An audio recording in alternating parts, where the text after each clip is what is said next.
আসসালামু আলাইকুম, স্বাগত জানাচ্ছি আতিবি সকালের সংবাদে। আপনাদের সঙ্গে আছি আমি মালিহা হোসাইন। এবার রমজানকে সামনে রেখে কার্ডধারী অন্তত ৬৩ লাখ নিম্নবিত্তের কাছে ভর্তুকি মূল্যে ডাল, ছোলা, চিনি, সয়াবিন তেল ও খেজুর বিক্রি করবে টিসিবি। এছাড়া কার্ডধারীদের বাইরে নিম্নবিত্তের জন্য ঢাকা ও চট্টগ্রামে বিশেষ ট্রাক সেলের আয়োজন করতে যাচ্ছে সংস্থাটি। এরই মধ্যে প্রয়োজনীয় পণ্য আমদানি ও স্থানীয় বাজার থেকে সংগ্রহ কার্যক্রম শুরু হয়েছে। তবে দেশের অভ্যন্তর থেকে পণ্য সরবরাহ কার্যক্রমের সমালোচনা করছেন বিশ্লেষকরা। সালাম মালিকের রিপোর্ট। অন্যান্য বছরের মতো এবারও ভর্তুকি মূল্যে কার্ডধারী নিম্নবিত্তদের কাছে পণ্য বিক্রির প্রস্তুতি প্রায় শেষের দিকে টিসিবির। কার্যক্রমের আওতায় এবার সারা দেশে ১ কেজি করে মসুর ডাল, চিনি ও ছোলা দেওয়া হবে। সয়াবিন তেল দেওয়া হবে ২ লিটার করে। ঢাকায় দেওয়া হবে খেজুর। সংস্থাটি বলছে ছোলা, খেজুর সহ অন্যান্য পণ্যের সরবরাহ কার্যক্রম চলছে বেশ জোরে সোরেই। অস্ট্রেলিয়া থেকে ছোলাটা পাঠাচ্ছে, এটা ১০,০০০ মেট্রিক টন ছোলা আমরা নিয়ে আসতেছি। মধ্যপ্রাচ্য থেকে খেজুরটা নিয়ে আসতেছি, এখানে ১৫০০ মেট্রিক টনের মতো আমরা খেজুর এটা নিয়ে আসতেছি। তেল এবং চিনিটা আমরা লোকাল মার্কেট থেকে সংগ্রহ করছি, কারণ ইন্টারন্যাশনাল পর্যায় থেকে যে টেন্ডারগুলো বিড হয়েছে সেখানে দামটা অনেক বেশি ছিল বিধায় আমরা লোকাল মার্কেট থেকে সংগ্রহ করছি। আর ডাল আমাদের লোকাল এবং ইন্টারন্যাশনাল দুই জায়গায়। তবে কেবল কার্ডধারী নয়, ঢাকা ও চট্টগ্রামের সাধারণ নাগরিকদের জন্য ট্রাক সেলের আয়োজন করা হবে বলেও জানায় সংস্থাটি। স্মার্ট ফ্যামিলি কার্ডধারীর বাড়তি হিসেবে ট্রাক সেলটা চলবে ঢাকায় এবং চট্টগ্রামে। যদি তারা তাদের তদারকির দায়িত্বটা সুচারুরূপে পালন করে, আমার মনে হয় না যে কোথাও কোনো অনিয়ম হওয়ার সুযোগ ঘটবে। এর বাইরেও যদি কোনো কিছু ঘটে থাকে আমাদেরকে এটা অবহিত করলে আমরা সেটা দ্রুত পদক্ষেপ নেব এবং যথাসম্ভব ডিলার নীতিমালা অনুসারে ব্যবস্থা নেব। এদিকে টিসিবি স্থানীয় বাজার থেকে পণ্য সংগ্রহের কার্যক্রম দেশে সংকট সৃষ্টি করতে পারে বলে মনে করেন বিশ্লেষকরা। তাহলে তো ওরা মার্কেট থেকে ওই মালটা তুলে নিল, তার মানে সে তো আরো ক্রাইসিস তৈরি করে। টিসিবির উচিত হলো এডিশনাল ভোজ্য তেল বা অন্য প্রোডাক্ট মার্কেটে আনতে হবে। সেটা হচ্ছে তাকে আইদার উৎপাদন করতে হবে অথবা বিদেশ থেকে আমদানি করতে হবে। এটা আসলে খুব পারফেক্ট সিস্টেম বলে আমি মনে করি না। মানুষও কিনতেছে, সরকারও কিনতেছে, টিসিবিও কিনতেছে, তাহলে কিন্তু অটোমেটিক্যালি এখানে যে আমদানি হয়েছে সেটার উপর একটা নেগেটিভ ইম্প্যাক্ট পড়বে। এছাড়া ভুয়া ৩৭ লাখ কার্ডধারীদের তালিকা থেকে বাদ দেওয়ার পরামর্শ দিলেন তারা। যে ৩৭ লাখ ভুয়া পাওয়া গেছে, এগুলাকে এখন যাচাই বাছাই করে নতুন করে কার্ড দেওয়া, তাহলে হয়তো দেখা যাবে যে আসলে রমজানের সময় এটা অবশ্যই একটা আমাদের সীমিত আয়ের মানুষের জন্য একটা আশীর্বাদ হবে। সেলিম মালিক, আরটিভি, ঢাকা। বাজার পরিস্থিতি জানাতে চট্টগ্রাম থেকে সরাসরি যোগ দিচ্ছেন সহকর্মী সাইফুল মাহমুদ। সাইফুল, বাজারে রমজানের বিভিন্ন পণ্যের দামের বিষয়ে বিস্তারিত কি জানতে পেরেছেন, জানাবেন আমাদের। জি মালিয়া, আসলে যেমনটি বলেছেন চট্টগ্রামের বাজার সবসময় ঊর্ধ্বমুখী থাকে, আজও কিন্তু তার ব্যতিক্রম ঘটেনি। আমরা বেশ কয়েকটা দোকানদারের সাথে কথা বললাম, তারা আমাদেরকে জানালো আসলে সামনে রমজানকে ঘিরে কিন্তু এখনই কিন্তু বিভিন্ন পণ্যের দাম বেড়ে গেছে। বিশেষ করে যেই তোলা বিক্রি হতো আসলে ৭০ থেকে ৮০ টাকার মধ্যে, সেই তোলা বিক্রি হচ্ছে গত এক মাসে বিক্রি হচ্ছে ১২০ টাকা থেকে ১৩০ টাকা। তারা বলছেন রমজান আস্তে আস্তে এটা আরও বাড়তে পারে এবং এটা কিন্তু ব্যবসায়ীরা কিন্তু ইচ্ছাকৃতভাবে কিন্তু এই কাজটি করছেন বলে খুচরা ব্যবসায়ী জানালো। এবং এই তোলা কিন্তু একেবারে ১৫০ টাকার উপরে যেতে পারে বলে তারা ধারণা করছেন, যেহেতু আসলে এখন কিন্তু তোলা অনেকটা নাই বললেই সংকট দেখা দিয়েছে বলতেছে ব্যবসায়ীরা। তবে যে শুধু যে তোলা সেটাও নয়, সেই সাথে পেঁয়াজ তৈরির যে উপকরণ খেসারির ডাল সেটাও কিন্তু বৃদ্ধি পেয়েছে এবং ব্যবসায়ী জানালো আসলে পর্যাপ্ত পরিমাণে ডাল আসছে। এরপরেও কিন্তু যারা পাইকার ব্যবসায়ী তারা কিন্তু আসলে এটার দাম বাড়িয়ে দিয়েছে, কৃত্রিম সংকট দেখা দিয়েছে। এবং চাউল, সব ধরনের চাউলে কিন্তু মান বেঁধে ৮ থেকে ১০ টাকা বৃদ্ধি পেয়েছে এবং একই সাথে মশলা বৃদ্ধি পেয়েছে অনেকগুলো। সবকিছু মিলিয়ে যদি বলি আসলে চট্টগ্রামের বাজার সবসময় ঊর্ধ্বমুখী থাকে, তারও আজকেও কিন্তু সেরকম ব্যতিক্রম হয়নি।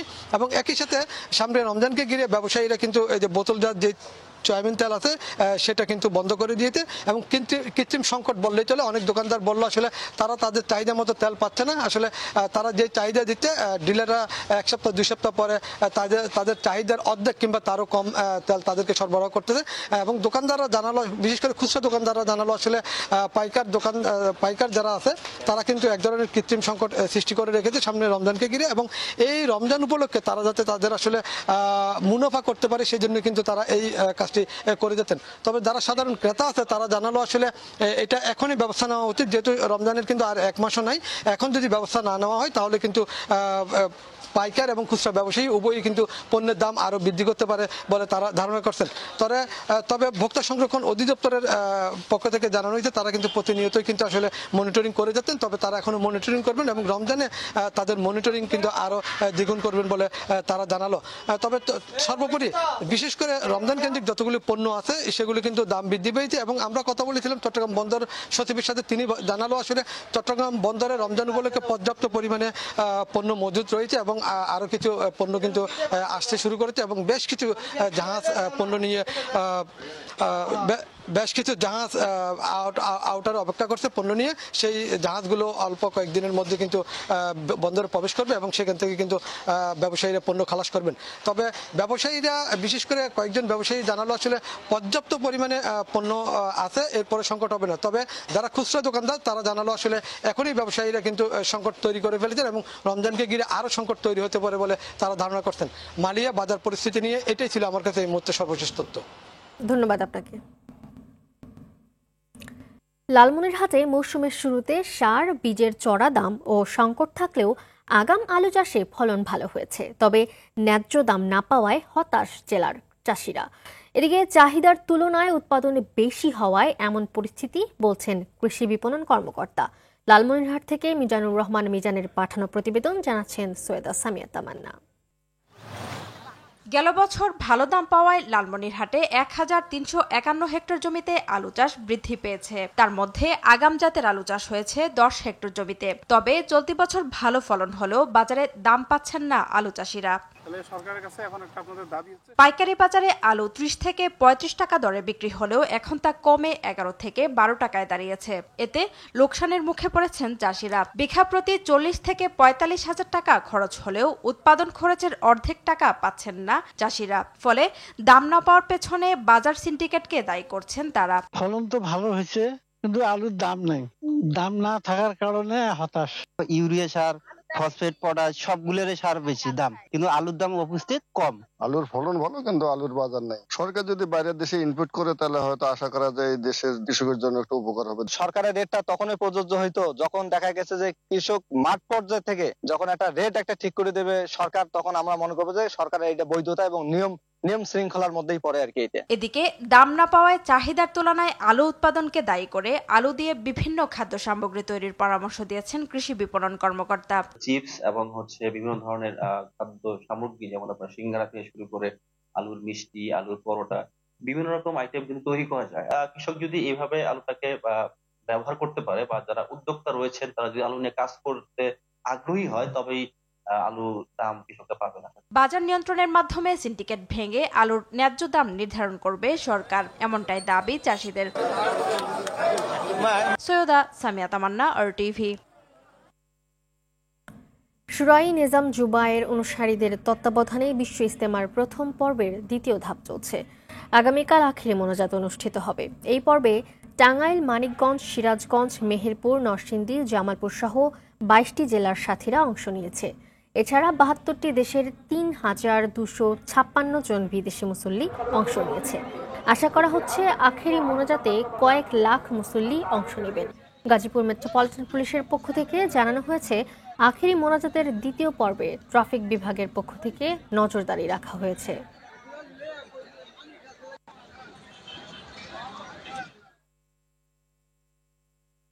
দর্শক, এই বিষয়ে আরো জানাতে টঙ্গী থেকে সরাসরি যোগ দিচ্ছেন সহকর্মী তরিকুল ইসলাম তারেক। বিশ্ব ইজতেমার প্রথম পর্বের দ্বিতীয় ধাপ চলছে, তো দ্বিতীয় ধাপে মুসল্লিদের উপস্থিতি কেমন দেখতে পাচ্ছেন, তাদের কোনো সমস্যা হচ্ছে কিনা জানাবেন আমাদের।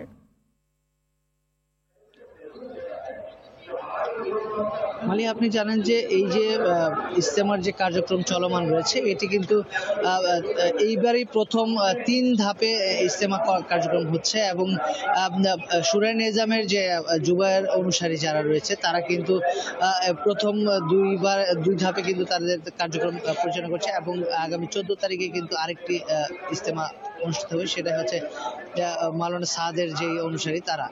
এবং আপনাকে একটি বিষয় জানিয়ে রাখি যে এই যে দ্বিতীয় ধাপে যে ইজতেমা কার্যক্রম চলমান রয়েছে এটা কিন্তু গতকাল পর্যন্ত আমরা বিকেল পর্যন্ত আমরা দেখতে পেয়েছি যে মুসল্লিদের উপস্থিতি অনেকটাই কম ছিল, তবে এখন মাঠের পরিস্থিতি যেটি দেখছি যে মাঠ কিন্তু একদম কানায় কানায় পরিপূর্ণ রয়েছে এবং বিভিন্ন জেলা থেকে যে মানুষ এসেছে তারা কিন্তু অনেকেই বলছে যে রাস্তায় যানজটের কারণে কিন্তু তাদের আসতে দেরি হয়েছে, তবে তারা যদি সময় মতো আসতে পারতো তাহলে গতকালকেই হয়তোবা মাঠটি পরিপূর্ণ হতো। এছাড়া মুসল্লিদের কিন্তু তেমন কোনো সমস্যা আমরা এখনো পর্যন্ত অভিযোগ পাইনি, 2-1টি বিচ্ছিন্ন ঘটনা ছাড়া আর কোনো সমস্যা কিন্তু এখনো আমরা জানতে পারিনি।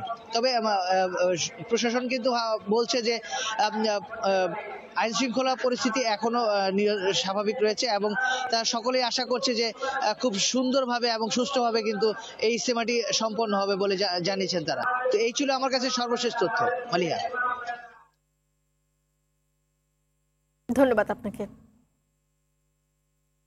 অবৈধভাবে সমুদ্রপথে ইতালি যাওয়ার সময় নৌকাডুবিতে মৃত 23 জনের মধ্যে 10 জনের পরিচয় মিলেছে।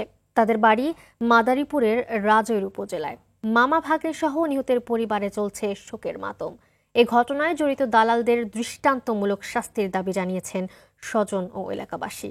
মাদারীপুর প্রতিনিধির তথ্য ছবিতে জানাচ্ছেন ইমরুল কায়েস। এমন আহাজারিতে যেন আকাশ ভেঙে পড়বে। স্বজন হারিয়ে এভাবেই ভেঙে পড়ছে ইতালি যাওয়ার পথে লিবিয়ার সমুদ্রে নৌকাডুবিতে নিহতদের আত্মীয় স্বজনেরা।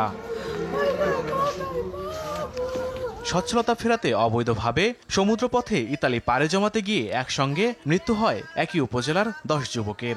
এ ঘটনায় এলাকা জুড়ে চলছে শোকের মাতম। দালালদের খপ্পরে পড়ে ইতালির উদ্দেশ্যে বাড়ি ছাড়ে মাদারীপুরের রাজৌর উপজেলার এসব যুবক।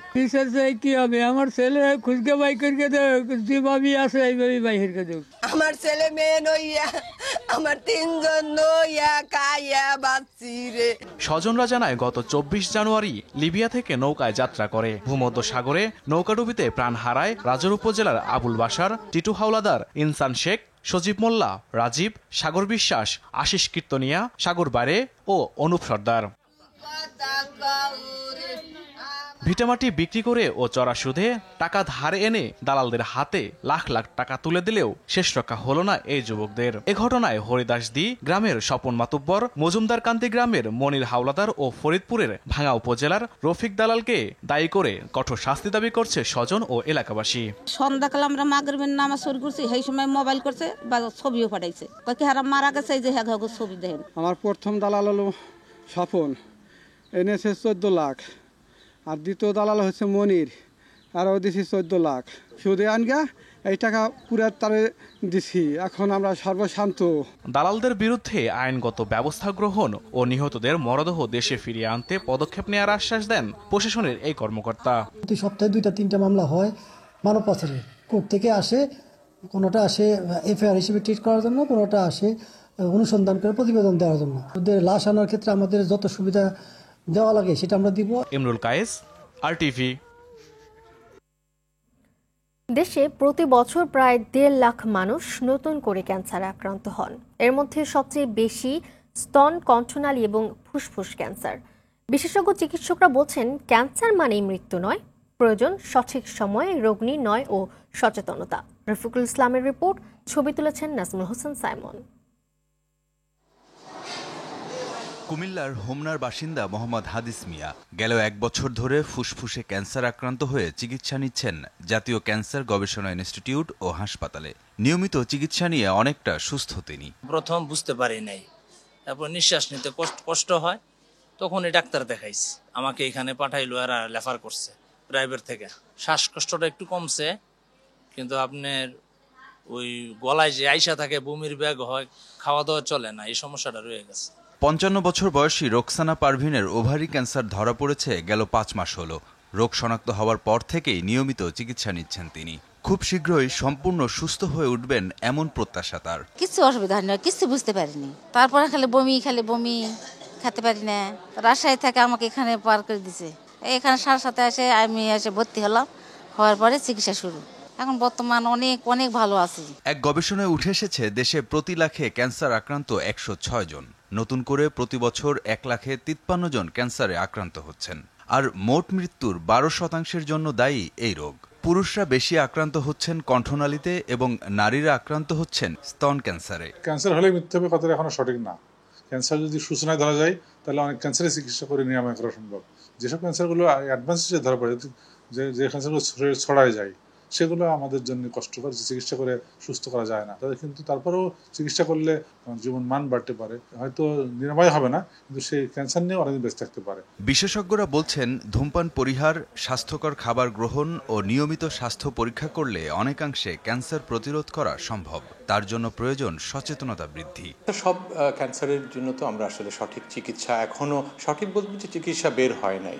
তো কিছু ক্যান্সার আছে যেমন স্তন ক্যান্সার দীর্ঘদিন আমরা যেহেতু চিকিৎসা উন্নত হয়েছে দীর্ঘদিন বেঁচে থাকে, বা লিভার যে ক্যান্সার সেগুলোর চিকিৎসা এখনো সেই উন্নত পর্যায়ে যায়নি বলে মৃত্যুর কারণ এরা বেশি দিন আমরা আসলে আয়ু পায় না যারা ক্যান্সার আক্রান্ত যারা আছেন তাদের ডায়াগনোসিস হওয়ার পরে।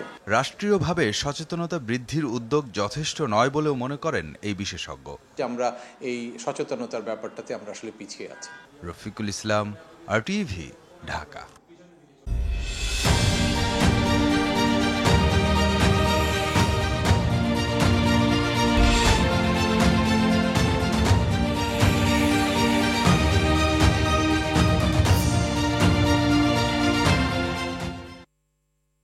আইডিএলসি পরিবর্তনের পথে বাংলাদেশ। জানুয়ারি মাসে বিভিন্ন দেশ থেকে প্রবাসীরা ব্যাংকিং চ্যানেলের মাধ্যমে 218 কোটি 52 লাখ মার্কিন ডলার পাঠিয়েছেন। গত বছরের একই মাসে রেমিটেন্স এসেছিল 211 কোটি 31 লাখ ডলার। অর্থাৎ গত বছরের জানুয়ারির চেয়ে এবার একই মাসে প্রবাসী আয় 3.4% বেশি এসেছে। বাংলাদেশ ব্যাংকের তথ্য অনুযায়ী গত 7 মাসে প্রবাসীরা দেশে 1596 কোটি ডলার পাঠিয়েছেন। আতিকা রহমানের রিপোর্ট। মোহাম্মদ ইউনূসের নেতৃত্বে অন্তর্বর্তী সরকার দায়িত্ব নেওয়ার পর থেকে প্রবাসী আয়ে বড় ধরনের পরিবর্তন এসেছে। কয়েকগুণ বেড়েছে রেমিটেন্স আসার হার। বাংলাদেশ ব্যাংকের তথ্য অনুযায়ী গত ডিসেম্বরে 263 কোটি 90 লাখ ডলার পাঠিয়েছিলেন প্রবাসীরা, যা একক মাস হিসেবে এ যাবৎকালের সর্বোচ্চ। জানুয়ারি মাসে বিভিন্ন দেশ থেকে ব্যাংকিং চ্যানেলের 218 কোটি 52 লাখ মার্কিন ডলার এসেছে দেশে। জানুয়ারির আয়ের মধ্যে রাষ্ট্র মালিকানাধীন ব্যাংকগুলো 51 কোটি 11 লাখ, বিভিন্ন বিশেষায়িত ব্যাংক 11 কোটি 60 লাখ, বেসরকারি ব্যাংকগুলো 155 কোটি 15 লাখ ও বিদেশি ব্যাংকগুলো 65 কোটি ডলার এনেছে। 2024-25 অর্থ বছরে জুলাই থেকে জানুয়ারি পর্যন্ত 7 মাসে দেশে 1596 কোটি 18 লাখ মার্কিন ডলার প্রবাসী আয় এসেছে। আগের অর্থ বছরের একই সময়ে এসেছিল 1291 কোটি 28 লাখ মার্কিন ডলার। ফলে অর্থ বছরের 7 মাস হিসেবে প্রবাসী আয় বেড়েছে 305 কোটি ডলার। গত আগস্টে রাজনৈতিক পট পরিবর্তনের পর প্রতি মাসেই 200 কোটি ডলারের বেশি প্রবাসী আয় বেড়েছে। প্রবাসী আয়ে প্রবৃদ্ধি এমন সময়ে এলো যখন দেশের বাজারে ডলার সরবরাহে ঘাটতি চলছে। বৈদেশিক মুদ্রার এই ঘাটতি মোকাবেলায় প্রবাসী আয় বড় ভূমিকা রাখতে পারে বলে মনে করছেন অর্থনীতিবিদরা। আতিকা রহমান, RTV। রাজধানীর মিরপুর 14 নম্বর এলাকার টেকপাড়ায় বৈদ্যুতিক শর্ট সার্কিট থেকে আগুনের ঘটনা ঘটেছে। এতে কেউ হতাহত না হলেও একটি রিকশার গ্যারেজ ক্ষতিগ্রস্ত হয়। রাত 1:15টায় আগুনের খবর পেয়ে ঘটনাস্থলে ছুটে আসে ফায়ার সার্ভিস। প্রায় 40 মিনিটের চেষ্টায় নিয়ন্ত্রণে আসে আগুন। স্থানীয়রা বলছেন অটোরিকশার চার্জিং স্টেশন থেকেই আগুনের সূত্রপাত। তাদের অভিযোগ, প্রভাবশালীদের ছত্রছায়ায় বিদ্যুতের অবৈধ সংযোগ নিয়ে চলছে এসব রিকশার গ্যারেজ। সংশ্লিষ্ট কর্তৃপক্ষকে বিষয়টি জানালেও মিলেনি প্রতিকার।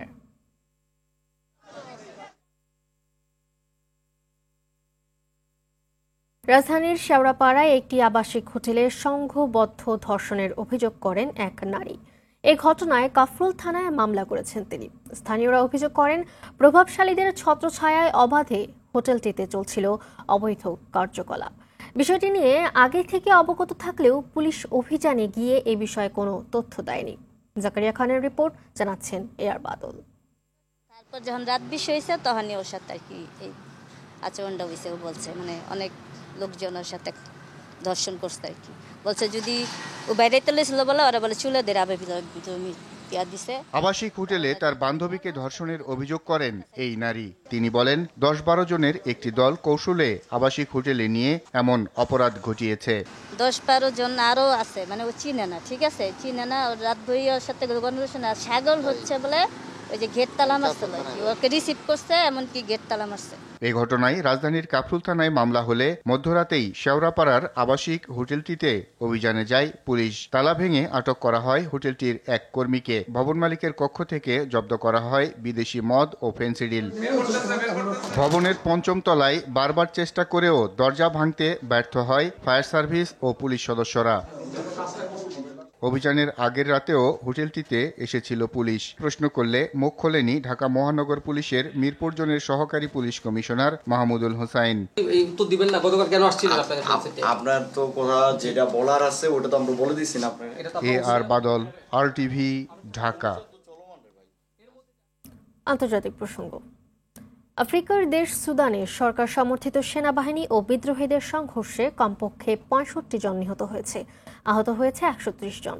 স্থানীয় সময় সোমবার দেশটির সেনা নিয়ন্ত্রিত দক্ষিণ পশ্চিমাঞ্চলের সাউথ কর্ডোফান প্রদেশের একটি শহরে বিদ্রোহী গোষ্ঠী সুদান পিপলস লিবারেশন মুভমেন্ট হামলা করলে তাদের প্রতিরোধে পাল্টা হামলা চালায় সেনারা। এতে হতাহতের ঘটনা ঘটে। ২০২৩ সাল থেকে অভ্যন্তরীণ সংঘাতে জর্জরিত সুদান। তবে সাম্প্রতিক সময়ে দেশটির সেনাবাহিনী ও বিদ্রোহীদের মধ্যে যুদ্ধের তীব্রতা বেড়েছে। এর আগে গেল শনিবারেও রাজধানী খার্তুমের কাছে বিদ্রোহীদের সঙ্গে সংঘর্ষে অন্তত ৬০ জনের প্রাণহানি ঘটে। মেক্সিকো এবং কানাডার সঙ্গে হওয়া সীমান্ত চুক্তির পর দেশ দুটির পণ্যের উপর আরোপিত শুল্ক ৩০ দিনের জন্য স্থগিত করেছে যুক্তরাষ্ট্র। একই সাথে মেক্সিকো এবং কানাডা থেকে যুক্তরাষ্ট্রে রপ্তানি হওয়া পণ্যে আরোপিত শুল্কের উপর ১ মাসের স্থগিতাদেশ দেওয়া হয়েছে। স্থানীয় সময় সোমবার হওয়া চুক্তিতে মাদক পাচার ও অনিবন্ধিত অভিবাসনের বিরুদ্ধে লড়াইয়ে যুক্তরাষ্ট্রের সঙ্গে একযোগে কাজ করতে সম্মত হয়েছে মেক্সিকো ও কানাডা। তবে যুক্তরাষ্ট্রের তরফে চীনের উপর আরোপিত মার্কিন শুল্ক বলবৎ রাখার কথা বলা হয়েছে। ফিলিস্তিনের যুদ্ধ বিধ্বস্ত গাজা উপত্যকার ধ্বংসস্তূপ থেকে আরও ১৮ ফিলিস্তিনির মরদেহ উদ্ধার করা হয়েছে। এর মধ্য দিয়ে উপত্যকাটিতে লাশের মিছিল ৪৭,৫০০ ছাড়ালো। গেল ২৪ ঘন্টায় গাজার বিভিন্ন প্রান্তে ইসরায়েলি হামলায় আহত ২০ জনকে হাসপাতালে ভর্তি করা হয়েছে। এদিকে যুক্তরাষ্ট্র সফররত ইসরায়েলের প্রধানমন্ত্রী নেতানিয়াহুর সঙ্গে বৈঠকে বসেছেন মার্কিন প্রেসিডেন্ট ডোনাল্ড ট্রাম্প। স্থানীয় সময় সোমবার শুরু হওয়া এই বৈঠকে ইরানের পরমাণু অস্ত্র মোকাবেলা, গাজায় দ্বিতীয় দফায় যুদ্ধবিরতি চুক্তি ও মধ্যপ্রাচ্য বিষয়ে আলোচনা হওয়ার কথা রয়েছে। এই বৈঠকের ফলাফলের ওপর গাজায় দ্বিতীয় দফায় যুদ্ধবিরতি বাস্তবায়িত হওয়ার সম্ভাবনা নির্ভর করছে বলে এক প্রতিবেদনে জানায় আল জাজিরা। সকালের সংবাদ এ পর্যন্তই। মধ্যাহ্নের সংবাদ দুপুর ১২টায় দেখার আমন্ত্রণ রইল। ধন্যবাদ সবাইকে।